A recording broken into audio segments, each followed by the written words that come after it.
kebahagiaan adalah bisa membuat orang senang.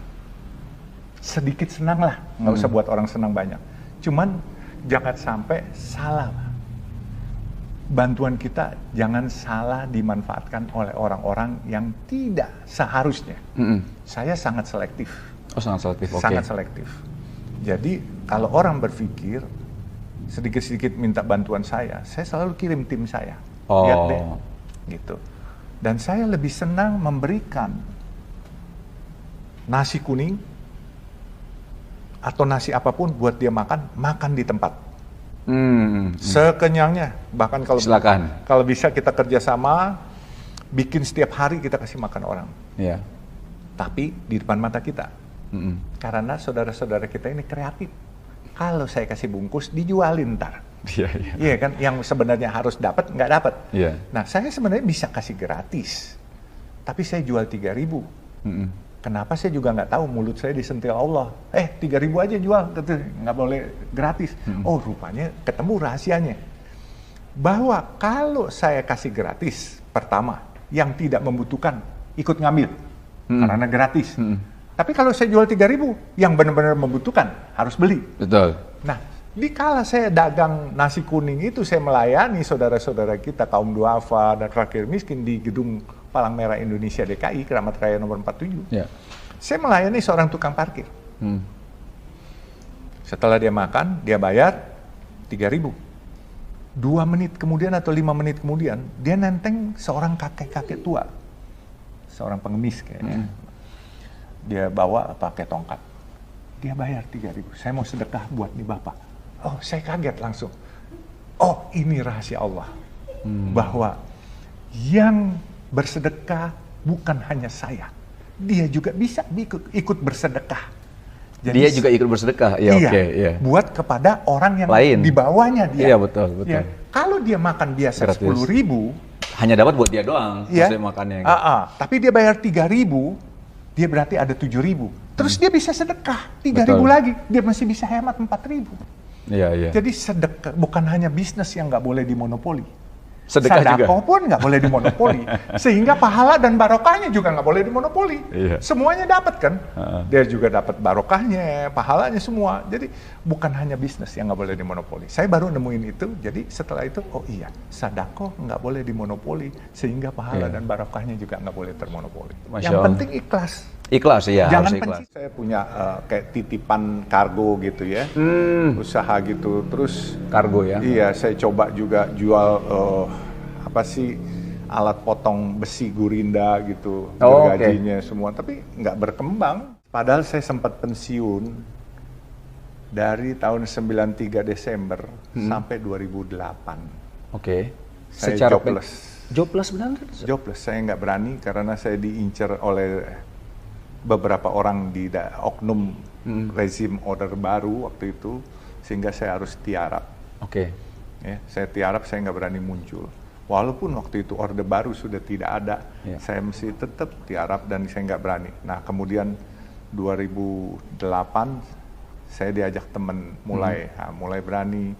Terus hampir 2010 temennya jual usahanya, ya saya stop lagi. Akhirnya 2012 saya diajak untuk masuk di perusahaan jalan tol. Saya bilang, dia nanyanya gini, Cup, katanya teman saya, nih kita lagi pada berantem nih, lo berani nggak jadi dirut? Saya bilang, saya apa yang nggak berani, saya nih anak Mahakam, saya gede di Mahakam, saya bilang, kalau mau cari makan aja kita kadang-kala nyebrangin sungai, kadang-kala pakai sampan, kadang-kala kita harus berenang, masa kita nggak berani, asal lu jangan suruh gue nyolong, gitu. Enggak, ini kita cuma takut ini mereka. Ya udah, bismillah, saya bilang. Akhirnya dijadiin saya dirut. Begitu saya jadi dirut, saya lihat nih perusahaan. Ini perusahaan bagus. Pemegang sahamnya itu kan perusahaan publik. Wah, saya lihat banyak pemegang sahamnya asing. Ya, terus ada beberapa kelompok-kelompok besar di Republik ini yang megang. Terus saya cuma bilang waktu itu, ya Allah, gue naksir nih sama perusahaan ini. Kalau engkau ridho, insya Allah aku bisa jadi pemilik di sini. Cuman gitu doang. Awalnya hanya dirut ya? Iya. Awalnya dirut. Okay. Jadi gitu doang, ikhtiar doang gitu. Yeah. Saya pikir Allah mana denger gitu kan. Tahu-tahu ada aja tuh jalan nih. Masya Allah. Dikasih jalan. Jadi begitu saya lihat, saya teman kumpulin. Ini asing yang punya. Teman-teman saya dari yang pengusaha lokal maupun pengusaha luar negeri saya bilang gue nggak ajak. Ini gue mau lokal ini ada asing, ada yang asli. Saya bilang nggak apa-apa, asing nggak, saya bilang gitu. Yeah. Ayo, saya bilang kumpulin duit. Perlu berapa? Saya bilang saya perlu duit 800 miliar. Buat apa? Buat beli saham ini. Beli di pasar. Karena saham ini dikuasain oleh beberapa kelompok asing. Kurang lebih hari itu asing ada pegang hampir 45%. Oke. Saya bilang kita cari caranya. Lu yang beli di luar, gua nggak boleh beli. Gua dirut, nggak boleh beli. Karena ini perusahaan publik. Gua carinya, lu beli. Saya bilang sama dia, nggak jatuh ke tangan gue nggak apa-apa, tapi gue kepengen pengusaha lokal. Masya Allah. Ya kan, yang punya ini. Soal lo dibilang asing sama orang-orang, masa bodoh, pokoknya lokal. Pokoknya saya bilang gitu. Akhirnya mereka kumpulin duit, siap. Udah, saya kan sebagai dirut, apa yang saya ngomongin kan berpengaruh semua. Mempunyai keputusan lah. Begitu saya ngomong mau mengambil sesuatu bank, investor asing yang megang saham ini nggak convenient. Dia lepas barang di pasar. Asing lepas, asing dan teman-teman nampungin. Oke. Gitu. Jadi dia lepas. Dia lepas 38%. 38%. Berarti masih ada dong? Kan tadi 45. Iya. Terus pelan-pelan kan terus. Kan dia 45. Saya cukup ambil 38. Karena teman-teman saya yang ada ini udah ada 13. Oh. Begitu keluar udah 51. Udah nggak penting, asing ada nggak ada, buat saya nggak ada problem, udah langsung kita yang kontrol semua, kita kerjain. Wah itu 2012 sampai 2017, setiap 3 bulan perang bintang ibaratnya, jadi pengurusan itu diganti. Karena belum mayoritas, jadi asing dengan kelompok besar semua ganti. Saya cuma setahun, saya diganti. Oh dirut cuma setahun? Setahun saya diganti, tetapi dia lupa. Dikala dia ganti saya udah kuasai saham ini. Iya. Ya kan, dia nggak tahu. Dan saya ya oke aja diganti. Tapi kan I'm the decision maker. Betul. Iya kan. Secara majority ini. Iya, saya tempatin orang-orang itu yang masuk di situ. Dan pada saatnya 2017 saya mau megang. Saya bilang gantian minggir. Pada kaget semua. Loh kok bisa? Ya bisa. I prepare semua dari awal. Masya Allah. Gitu. Jadi ya kan. Di agama kita juga diajarin, orang Islam itu harus cerdas kalau nggak salah. Iqra itu ya. Iqra. Saya ini masih belepetan nih, masih belajar sama Tengku Wisnu. Aduh, enggak dong. Ya kan? Terus saya pikir ya saya harus pandai, dan orang Islam juga bukan hanya pandai. Kalau bisa harus kaya kan, ya supaya bisa bermanfaat. Nah itulah, alhamdulillah. Es mambo bukan sambadi. Pada saat itu memang masih es mambo Om? Enggak sih, sebenarnya pada saat itu sudah mulai belajar usaha. Udah belajar usaha kan? Cuman masih meniti. Dari muda ditolong sama seorang tukang semir. Gimana ceritanya itu Om? Tukang semir? Kan dulu kami pulang sekolah cari duit jajan adalah ke rumah temen yang orang tuanya bikin es mambo, terus bikin kacang goreng diplastikin, kacang goreng, terus kami bawa ngasong. Ini pakai karet yang hitam, sini pakai papan gitu, terus kami bawa, terus sambil bawa es mambo. Kami ke Istiqlal.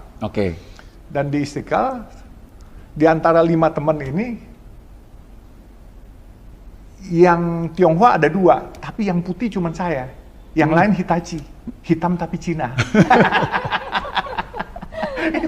hitam tapi Cina dia. Nah begitu dagang kepada teman-teman Muslim di Istiqlal, mereka ngelihat, ada Cina lucu dagang gitu kan ya. Kan jarang-jarang Cina dagang. Dulu kan Cina dianggap orang mampu semua kan. Nah kami dan saya ya karena keluarga keturunan pengusaha kan diajarin tata krama dagang. Ibu bapak saya kan punya toko dulu kan gitu.